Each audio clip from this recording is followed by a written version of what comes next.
Morning. How are you doing today? I hope you are doing well. I hope you had a good weekend.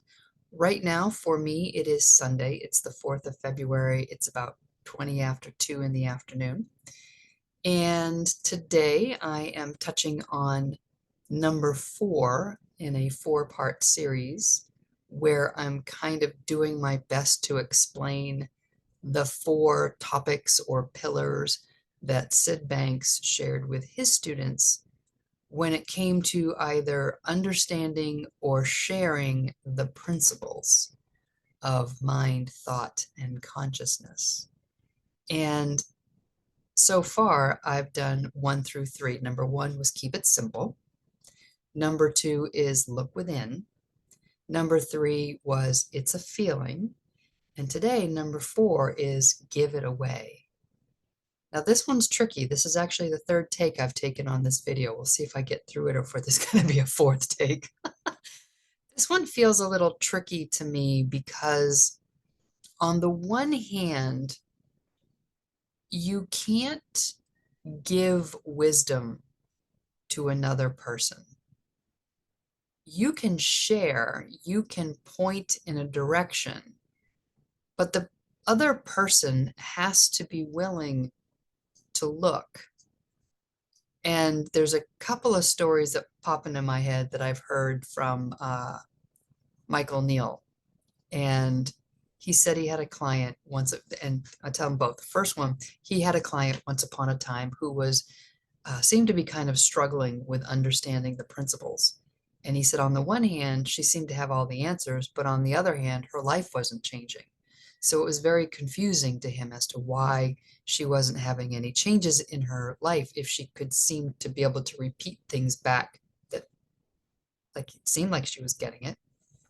So he had a conversation with her in his office, and it occurred to him that he was pointing and maybe she wasn't looking. So he did a little exercise. And he said, he always has orchids in his office. And he pointed to the orchids in the corner and he asked her to look at the orchids. And she said, yeah, I see him. And she kept looking at him. And she wasn't actually turning her head to look. And he said, no, look at the orchids. And she goes, yeah, I see him. I see him. And this went on for a little while. And finally, he stood up and he put his hands on her face and he turned her face to look at the orchids. And she started crying.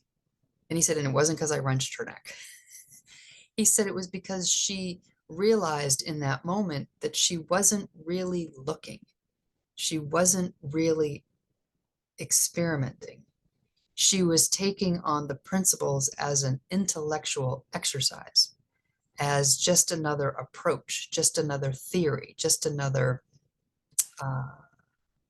hack or tool in her toolbox.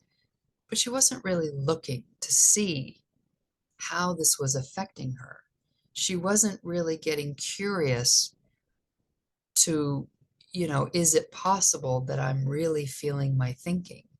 Is it really true that how I'm feeling right now comes down to the thought in my head as opposed to something that's happening outside of me? She wasn't really looking. So on the one hand, the give it away in my mind is tough because if the person that I'm trying to give this information to isn't really looking, then the other person isn't going to benefit. But the other side to that coin is it's not up to me whether somebody else gets this. It's up to the other person across from me to be in touch with their own wisdom and to get a feel for how their wisdom talks to them in order for them to have shifts. But if I don't try, then we'll never know. Now, that doesn't mean that I'm the only teacher that anybody's going to have and that I have all the answers or, that my teachings are wonderful or the answer for anybody. No. But if I've seen something, even if it's just a little bit, I need to share that with people. I need to give that away. What happens with you as you listen to this is not up to me, it's up to you. But I would be remiss if I saw something about life and I didn't share it. Because I think really we're each a catalyst for each other, right? All of my teachers have been catalysts for me. Every person I talk to is a catalyst for me. And the same for you, the people that you talk to, the direction that you look. That's a catalyst for you to see something more, to see something deeper, to see the possibility. And if you don't look, you're not going to see. If I don't look, I'm not going to see. But if I see, I should be sharing.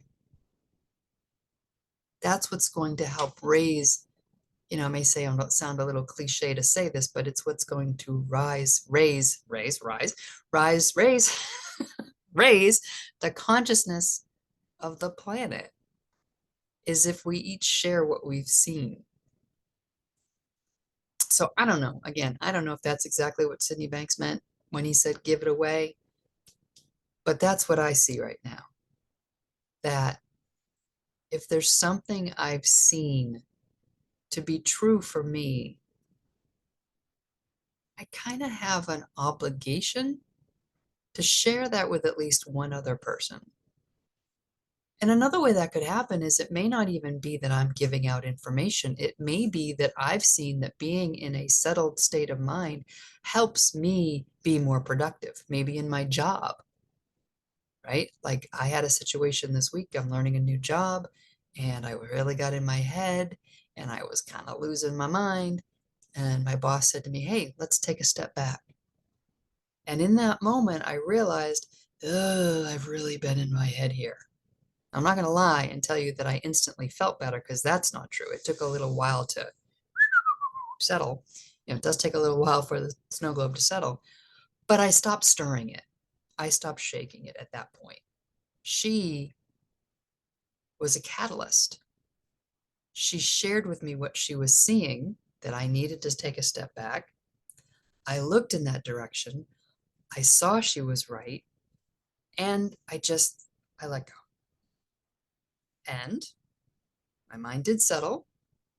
I was able to refocus, and the rest of the day was fine.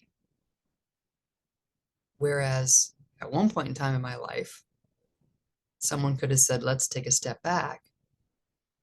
And I would have said, no, no, no, I need to keep going. I need to do this. Blah, blah, blah, blah, blah. This is up to me. It's my responsibility. And I would have stayed lost. But I know enough now that when someone taps you on the shoulder and says, hey, you need to wake up, that I probably need to wake up and not fight it and not argue it and not be in my little ego mind and say, no, no, no, I know better. I'm just seeing if there's anything else that comes.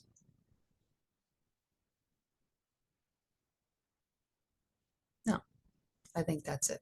I think that's it for today. So that is the end of that 4-part series. Hopefully this makes sense to you. Hopefully there's something in here that you've heard that will spark something for you. That would be cool.